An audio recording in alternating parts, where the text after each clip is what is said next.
What's up, YouTube? Drew here from Pella Cars with our latest JDM import. Little unusual.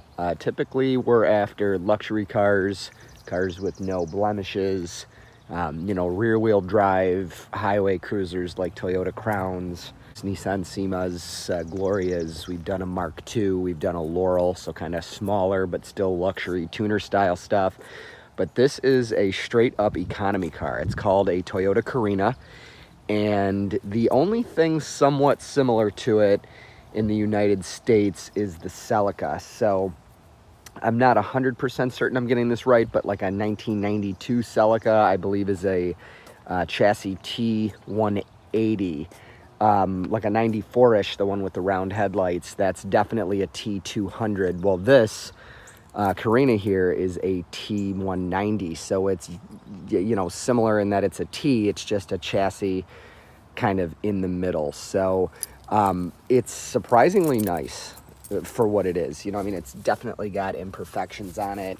These might be addressed, might be painted. Pretty much the back bumper, this quarter panel, a little bit of these two doors, and the front bumper would need basically paint touch up, and then the entire thing clear coated. So not sure if it's worth doing it, but an incredibly nice car for what it is. And by the way, I didn't do a full detail on this thing. I'm going to, obviously, but just kind of was pretty excited to show you guys. I have to imagine it's the only one in the United States, and that's probably simply because nobody else would want to import one. But my thought was, I thought they were kind of a neat car. This one came up, and I threw an offer on it and ended up with it. My thought is, it's a really, really nice car that probably gets like 35 miles to the gallon. And, there's those of you out there, even some of our customers, your only cars are, 2JZ powered or, VG30 powered, whatever. Luxury cars or Skyline. You want your daily driver, your winter car, your highway commuter to be a JDM car. So that was my thought, that there's definitely a home for this thing. It's got really low miles on it. It's about 77,000 miles, 123,000, about to be 124,000 kilometers. It's surprisingly nice for what it is. So it's got this like tape deck style, super cool, like, modern retro or retro modern, however you want to put it. It's the temperature Celsius, and these buttons are like incredible. They're you pop one in, it pops the other out.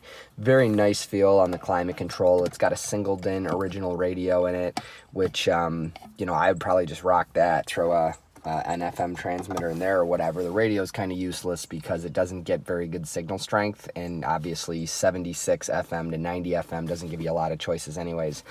It's got some pretty cool features you wouldn't expect on a car between a Corolla and a Camry. It's got the power retracting mirrors, which need attention. For whatever reason, they like randomly close, and the driver's side here doesn't always work. It's got, also needs attention. Oop, yeah, see, I turned on the car, and for whatever reason they closed, and then this one sticks unless you help it. If you look out in front, there's this button down here that says pull, right? So I'm going to press that, and it pops up that little parking sensor. I'm not sure if you saw that.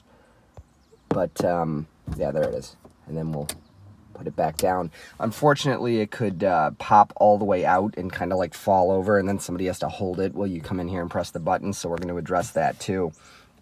But, stuff that I've never seen before. So obviously power mode on the transmission is pretty common, but I've never heard of manual mode. So, I'm definitely not going to try it. I don't want to get on and horse a almost 27, 28-year-old car. But definitely unique, right? Super nice fabric in it. It's nicer than what would have been in a Corolla then. I don't think it's quite as nice as what would have been in a Camry. Quality-wise, yes, but the Camry, was more muted and had longer fibers on the fabric. So, although this year Japan had a narrow body Camry and we had a wide body Camry, completely different car. So under the hood, and there's that little parking meter if you're curious about it.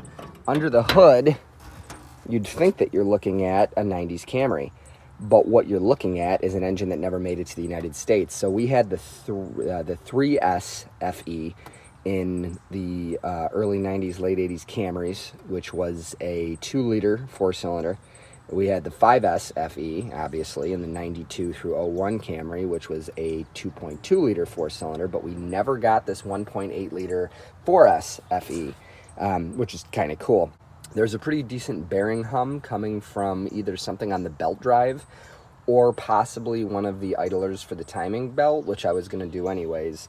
I'd actually rather it be the timing belt. I know it's more work, but I know I can get one of those, where if it's like the alternator, which it very well may be, I don't think I can get an alternator for this, so I'm going to have to hope that the bearing inside of it is the same as the bearing inside of like a Camry one, and I'll just rebuild it. So also it needs a thermostat, which I have, and I'm going to do. Super easy job. It's right there above the oil filter. But yeah, it's got cold air conditioning, insane amount of maintenance. I mean, this car was really cared for. One thing that's kind of nice, it's clearly owned by somebody that was older. And not to put anybody in a box, but older people take care of their stuff better than younger people a lot of times, you know, like elderly versus teenager kind of thing. So being that this sticker's on here, it tells us that that's the person that owned it, most likely. And they were a 20-year member of the Japan Federation of Automobiles, which is super, super cool. So we know between the maintenance stickers and that, and unfortunately this, that it was probably an elderly owned car, and that's by no means meant to offend anyone. It just kind of all fits together. So super nice little car. It's obviously front wheel drive. Shouldn't have to tell you that after you've seen the transverse motor, but different. It's got kind of like a European Japanese combo feel to it. Nothing about the car feels American, except it does kind of look a little bit like a Chevy Prism, I guess. But you know, it's a nice little car. You know, if you drive a boosted Skyline, or, you know, we got customers out there that, you know, are new to the JDM scene. You know, a couple guys that have bought very low mileage, very pristine luxury cars from us that, you know, hey, maybe you're committed to the idea of driving only JDM. This is a perfect, I hate to say winter car, because, you know, we're in the Rust Belt, but, you know, I mean, it is what it is, I guess. You know, a daily driver, nice 30 mile per gallon car that you're not worried about parking in the grocery store parking lot kind of thing. So